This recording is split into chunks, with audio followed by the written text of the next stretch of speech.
Assalamualaikum warahmatullahi wabarakatuh. Halo semuanya, perkenalkan saya Tuti Habibul Jannah dan rekan saya Reski Adinda.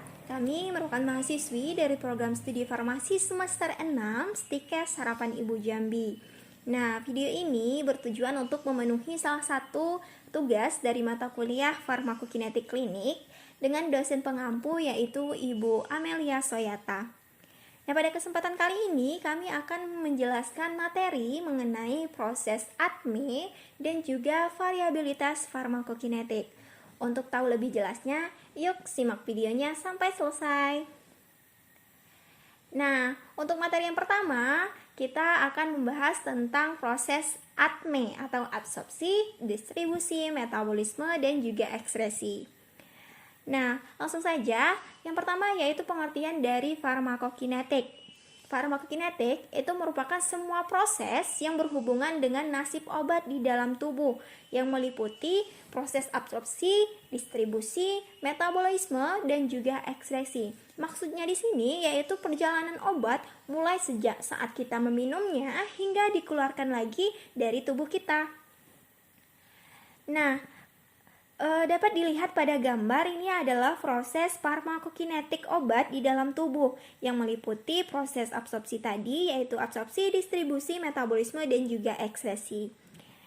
Nah, seperti kita ketahui bahwa ketika obat diberikan dalam bentuk sediaan oral, contohnya seperti tablet, dalam tubuh kita itu akan mengalami beberapa fase. Di antaranya yaitu ada fase biofarmasetik, fase farmakokinetik, dan juga fase farmakodinamik.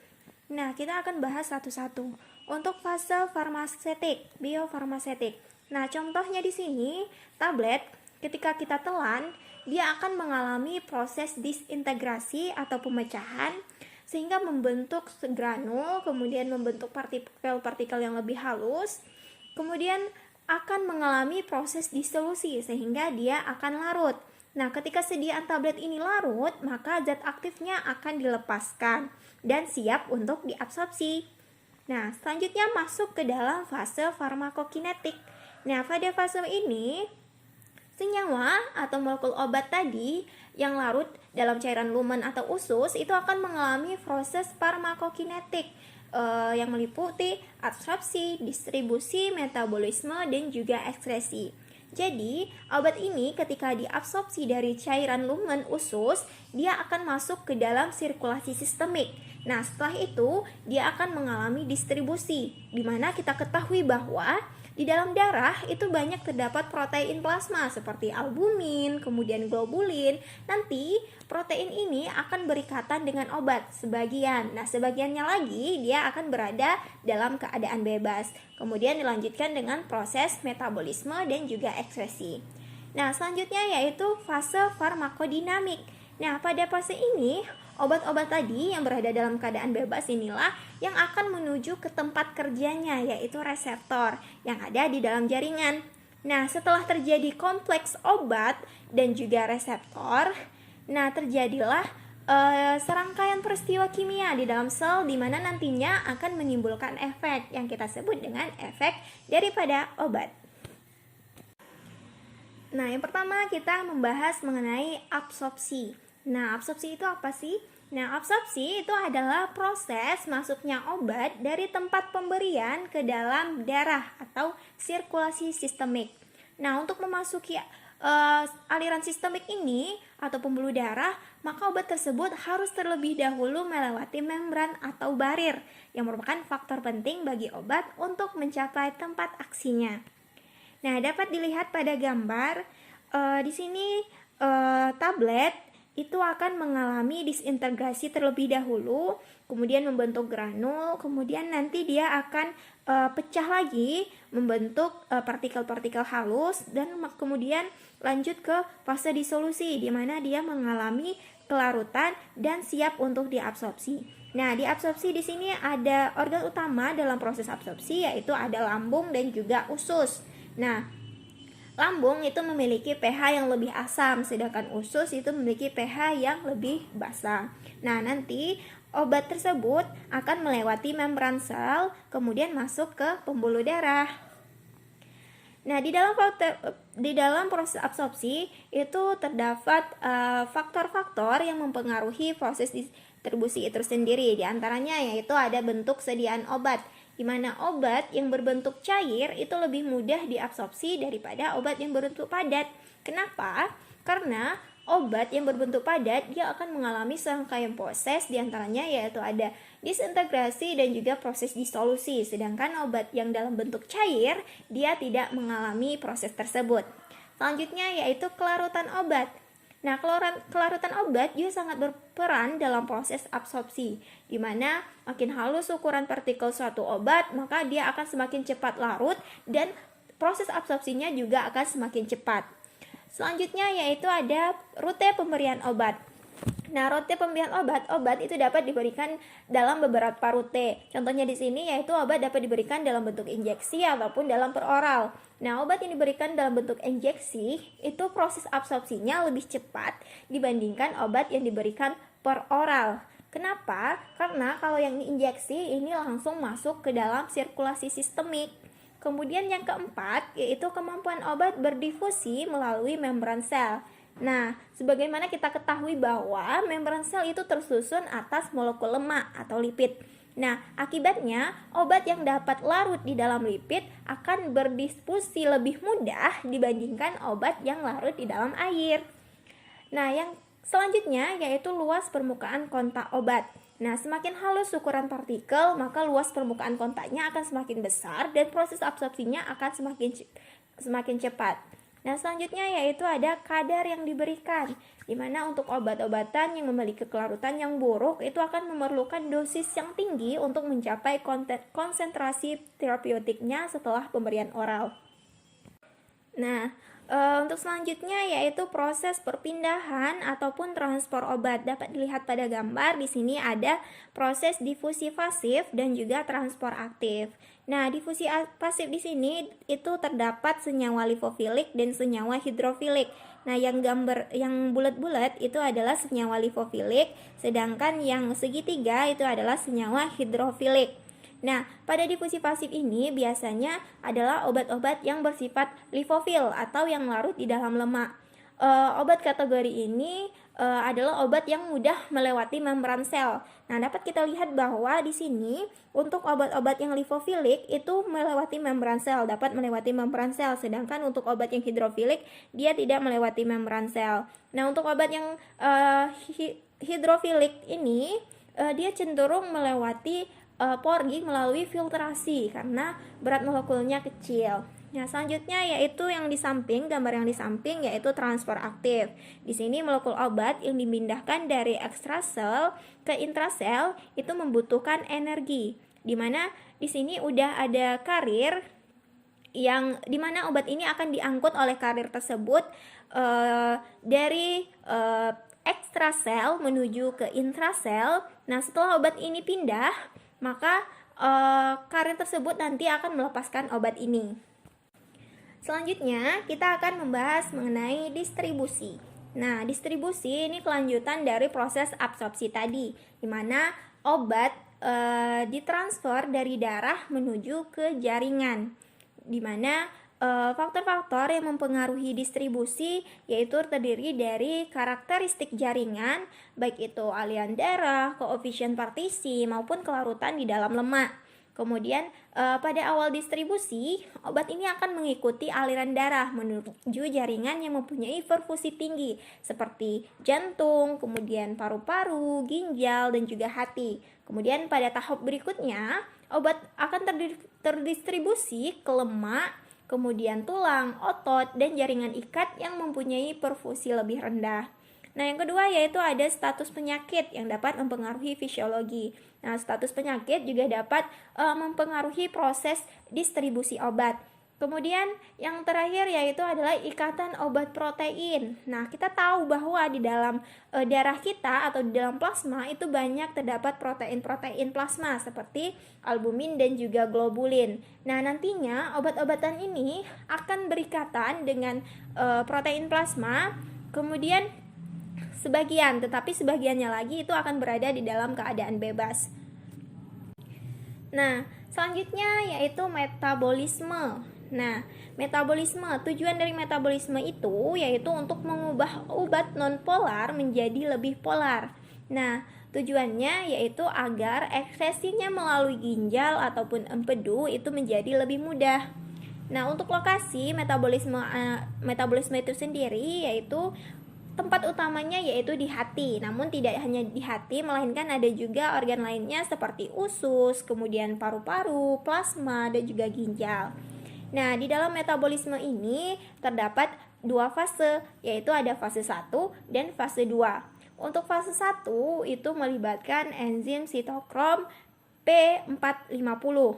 Nah, meliputi proses oksidasi, reduksi, dan hidrolisis.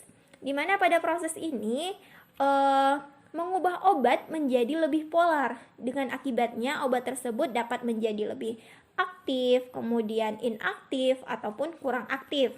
Selanjutnya yaitu reaksi fase 2. Reaksi fase 2 itu melibatkan enzim UDP glucuronil transferase atau fase konjugasi.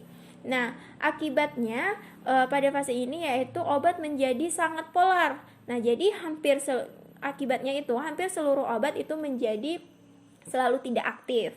Nah, contohnya dapat kita lihat pada gambar. Ini merupakan contoh reaksi metabolisme asetosal yang terjadi pada fase 1 dan juga pada fase 2.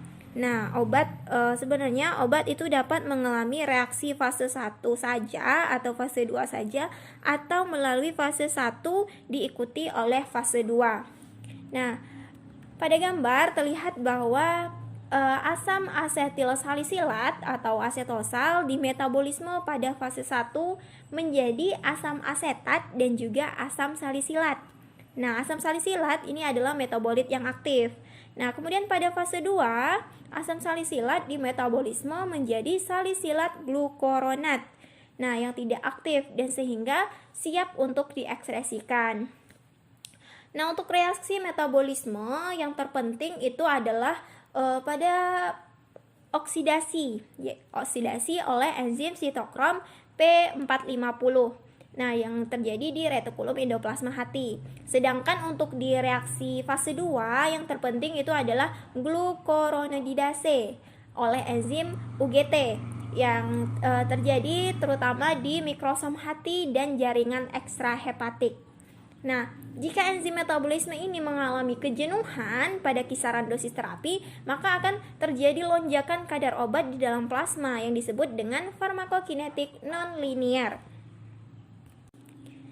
Nah, selanjutnya kita masuk ke dalam proses yang terakhir dalam proses farmakokinetik obat, yaitu proses ekskresi. Nah, proses ekskresi ini adalah perpindahan obat dari sirkulasi sistemik ke luar tubuh melalui organ ekskresi. Organ ekskresi meliputi apa saja? Yaitu ada ginjal, kemudian paru-paru, hati, dan kulit. Nah, apabila zat-zat ini atau zat sisa ini tidak dikeluarkan dari tubuh, maka itu akan sangat berbahaya bagi tubuh kita, sehingga dapat menimbulkan berbagai penyakit lainnya. Kemudian ekskresi melalui ginjal ini melibatkan 3 proses. Yang pertama yaitu ada filtrasi glomerulus, reabsorpsi, dan juga augmentasi. Filtrasi glomerulus atau penyaringan. Nah, pada tahap ini ginjal menyaring cairan di dalam darah sebelum akhirnya kembali ke jantung dan juga paru-paru. Nah, cairan yang tersaring itu berupa urin primer yang masing-masing mengandung air, kemudian glukosa dan juga asam amino. Selanjutnya reabsorpsi atau penyaringan kembali atau penyerapan kembali. Nah, proses ini terjadi di tubulus contortus proximal, di mana terjadi penyerapan kembali zat-zat yang masih dibutuhkan oleh tubuh. Nah, hasil dari prosedur ini disebut sebagai urin sekunder. Dan yang terakhir yaitu sekresi aktif atau augmentasi atau pengumpulan. Nah, pada tahap ini terjadi pengumpulan cairan dari tahap-tahap sebelumnya. Dan ini merupakan tahap akhir dan terjadi di bagian tubulus contortus distal dan tubulus collectivus. Nah, cairan yang dihasilkan pada tahap ini sudah berbentuk urin sesungguhnya dan siap untuk dikeluarkan. Oke, sekian penjelasan mengenai proses ADME. Nah, untuk materi selanjutnya akan dijelaskan oleh Reski Adinda. Nah, setelah kita mempelajari tentang proses ADME, sekarang kita akan mempelajari tentang variabilitas obat. Variabilitas obat sangat erat kaitannya dengan proses ADME, karena variabilitas obat akan mempengaruhi kecepatan serta respon tubuh terhadap sediaan obat yang telah masuk ke tubuh. Sebagaimana kita ketahui bahwa variabilitas merupakan salah satu faktor penyebab perbedaan respon obat antar individu. Faktor variabilitas ini dapat dipengaruhi oleh usia, gender, kehamilan, lingkungan, serta genetik. Faktor pertama yang akan kita bahas yaitu adalah usia. Usia dapat mempengaruhi FK dan juga FD obat karena keadaan fisiologi dan biokimia manusia berkembang sejak usia dini hingga dewasa dan mengalami penurunan sejak dewasa hingga usia lanjut. Selain itu, usia juga mempengaruhi keadaan hayati manusia, maka perlu pengaturan regimen dosis sesuai dengan tahap perkembangan usia. Faktor yang kedua yaitu adalah gender. Telah diakui bahwa efek samping yang dihasilkan oleh obat-obatan lebih sering terjadi pada wanita dibandingkan pada pria. Hal ini mungkin disebabkan oleh dua kemungkinan. Satu, bahwa dosis normal diterima oleh wanita lebih tinggi daripada pria. Dan yang lain adalah bahwa karakteristik anatomi dan fisiologis sangat berbeda. Tidak hanya berbeda dalam hal berat badan, tinggi badan, ataupun luas permukaan tubuh, tetapi juga secara fisiologi dan juga biokimiawi. Hal tersebut menyebabkan perbedaan pada proses ADME serta respon terhadap obat, meskipun obat yang sama diberikan melalui jalur yang sama. Pada proses absorpsi, hal yang paling mempengaruhi yaitu adalah waktu pengosongan lambung, di mana waktu pengosongan lambung pria terjadi lebih cepat dibandingkan dengan wanita. Hal ini disebabkan karena tingkat hormon estrogen pada wanita jauh lebih banyak dibandingkan pria. Hormon estrogen dapat menghambat waktu pengosongan lambung, sementara efek progesteron tergantung pada konsentrasinya. Pada konsentrasi rendah, progesteron akan meningkatkan waktu pengosongan lambung. Sementara pada konsentrasi tinggi, progesteron justru dapat menghambat waktu pengosongan lambung. Selain itu, kadar alkohol dehidrogenase dalam lambung pria jauh lebih tinggi dibandingkan dengan wanita. Selanjutnya pada proses distribusi obat. Distribusi obat dipengaruhi oleh beberapa faktor, termasuk indeks massa tubuh, komposisi tubuh, volume plasma, aliran darah organ, tingkat jaringan, serta protein plasma yang mengikat obat tersebut. Umumnya, pada orang dewasa, dimensi fisik pria rata-rata 7-10% lebih besar daripada wanita. Hal inilah yang menyebabkan adanya perbedaan distribusi obat antara pria dan juga wanita. Persentase lemak yang lebih tinggi serta berat badan rata-rata yang lebih rendah dan juga volume plasma rata-rata yang lebih kecil, ini yang menyebabkan perbedaan ikatan protein plasma berdasarkan gender dapat menyebabkan perbedaan farmakokinetik parameter tertentu. Albumin serta AAG dan alpha globulin adalah protein pengikat utama untuk berbagai obat dalam plasma. Selanjutnya pada proses metabolisme dan juga ekskresi obat. Metabolisme dan ekskresi obat itu umumnya dijalankan oleh organ hati dan juga ginjal. Di hati, kita itu memiliki sistem sitokrom P450 yang berfungsi untuk meninaktifkan sistem obat. Nah, dan juga terdapat tingkat metabolisme untuk substrat CYP34, di mana pada wanita dan pria itu memiliki perbedaan. Contohnya pada wanita, substrat CYP34 itu lebih tinggi dibandingkan pria. Dan hepatik PGP pada pria itu jauh lebih tinggi dibandingkan dengan wanita. Lalu pada ginjal, sistem ekskresi obat itu bergantung pada nilai GFR atau nilai laju filtrasi glomerulus. GFR ini akan berbanding lurus dengan bobot massa indeks, di mana pria memiliki rata-rata GFR yang jauh lebih tinggi dibandingkan wanita. Lalu, pria juga memiliki nilai aktivitas enzim CYP dan UGT yang lebih tinggi dibandingkan wanita. Kemudian faktor yang ketiga yaitu adalah faktor kehamilan, di mana pada saat perempuan mengalami masa kehamilan, maka proses ADME obat akan meningkat lebih cepat. Contohnya pada saat distribusi, di mana volume distribusi obat akan meningkat akibat penurunan drastis dari albumin. Dan pada proses metabolisme, progesteron endogen akan meningkat sehingga menyebabkan metabolisme jauh berkembang lebih cepat. Sementara pada proses ekskresi, GFR obat itu meningkat sampai 50%, sehingga clearance obat yang diekskresi melalui ginjal dalam bentuk tak berubah akan meningkat. Baiklah, sekianlah persentase yang dapat kami sampaikan. Saya akhiri dengan wassalamualaikum warahmatullahi wabarakatuh. Terima kasih. Jangan lupa 3M, mencuci tangan, memakai masker, serta menjaga jarak. Stay safe and healthy ya. Bye-bye.